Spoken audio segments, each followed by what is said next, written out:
A common question that I've been getting asked lately is, what's it like to be a small golf YouTuber? So, what better way to do it than to put it into a YouTube video? Hey! Me and my biggest fan Nala, also my caddy, are going to let you in on what it's like to be a small golf YouTuber. Cue that intro. This is Nick Does Golf.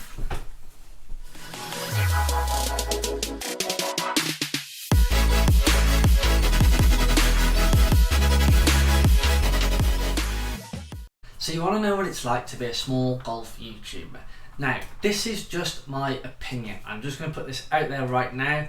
This is not a generic thing that every golf YouTuber in the world thinks. This is just what I believe, how it feels to be a small YouTuber. Now, golf is a very specific sport, but there are millions of people across the globe that play this wonderful sport. Having your own YouTube channel is very similar to golf. Sometimes there are lots of highs, and sometimes you can be left in the doldrums wondering, what the hell am I doing? But you need to understand that, especially if you are looking to set up your own golf channel.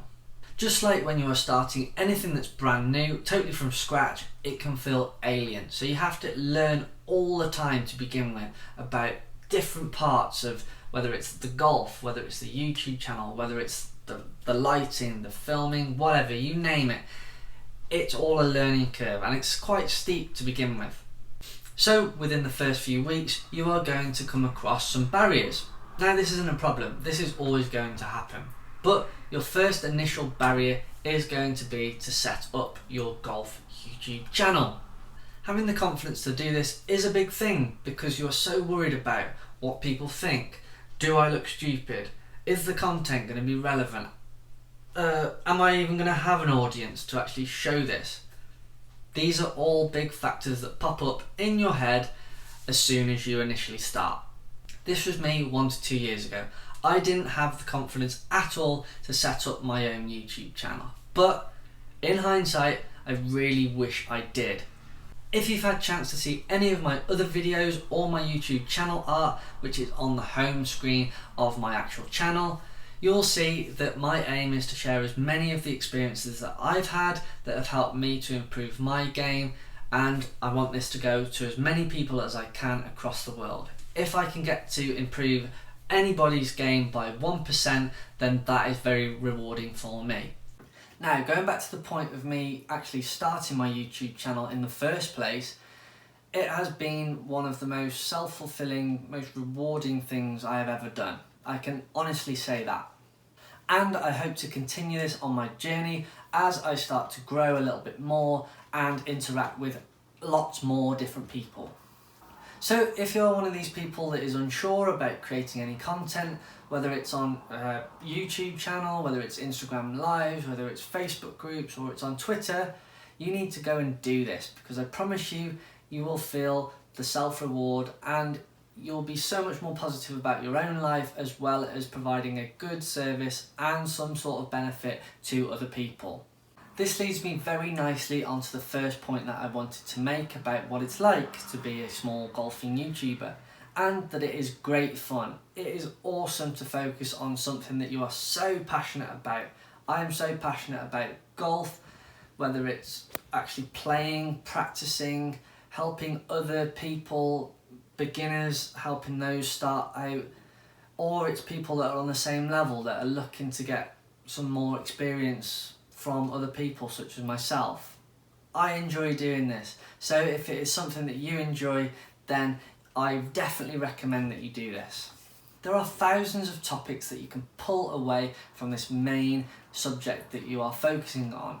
That is why it's so great to create so much content, because you can always continuously improve other people, and you can also learn a lot more about yourself and the actual subject that you're doing.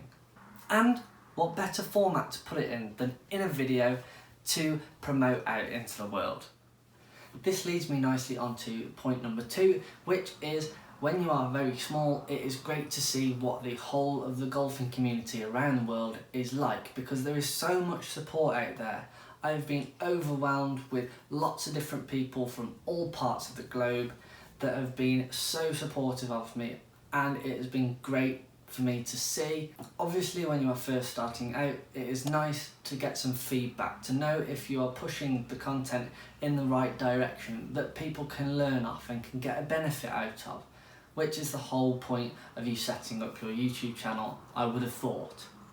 For my channel, I like to see a lot of feedback, so I do ask at the end of each of my videos if people can feedback to me what they think about the video, whether it has helped them go forward with their game and help them improve, which, if you are willing to start out and do, I would definitely recommend that you try this.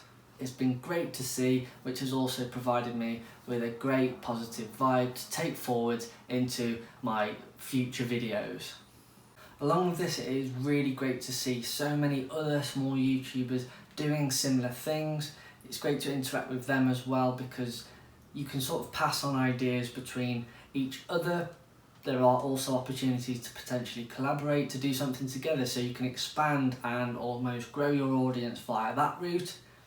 And the beautiful thing is everybody is willing to help each other out, and it might be something as simple as sharing each other's page on Instagram or somebody's latest video.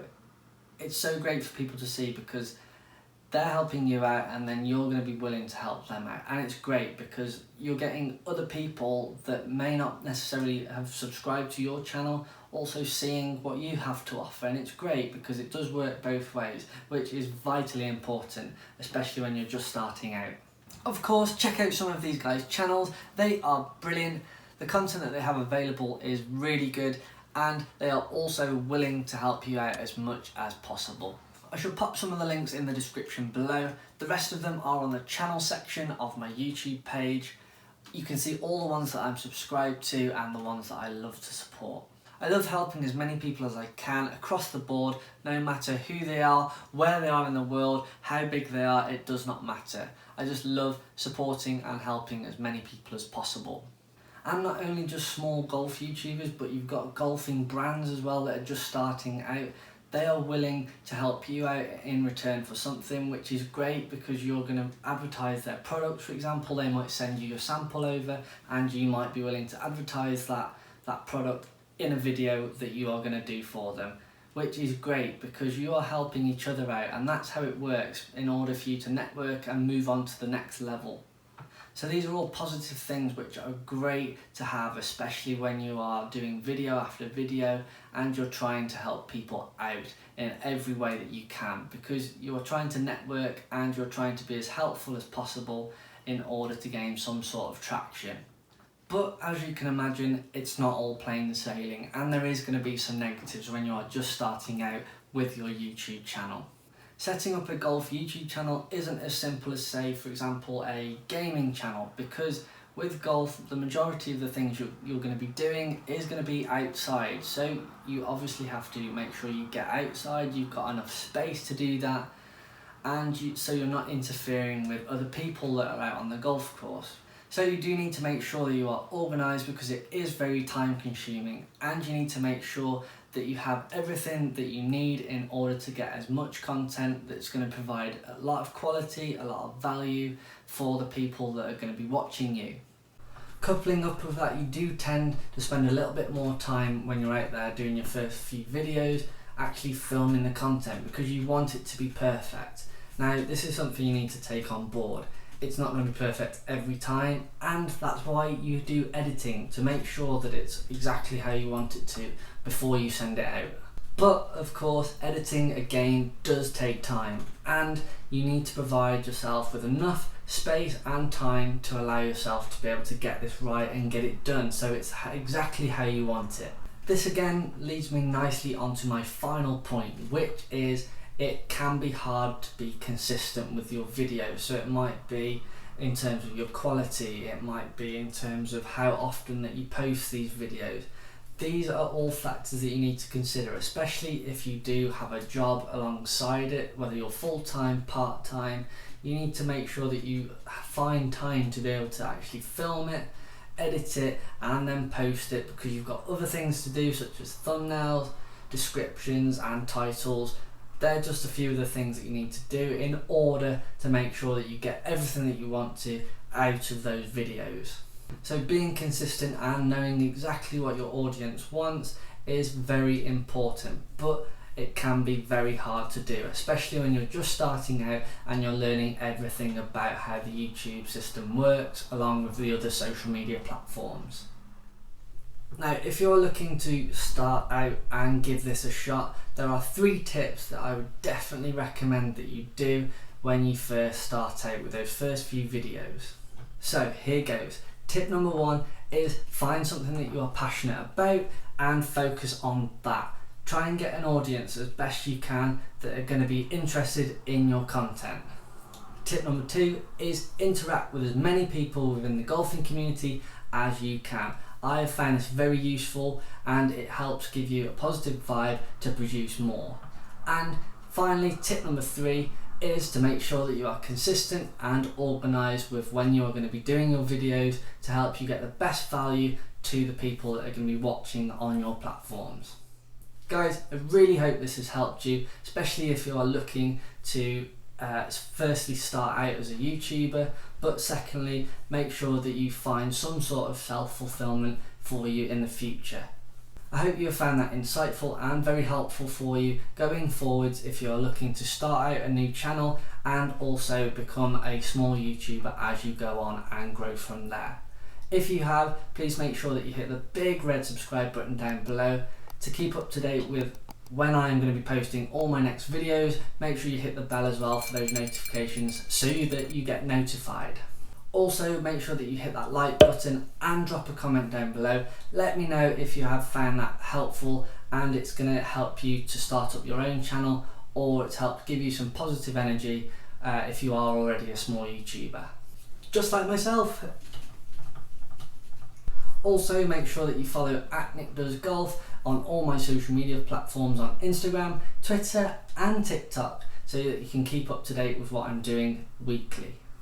Golfers, I hope you have enjoyed that content. Thank you very much for watching and see you all very soon.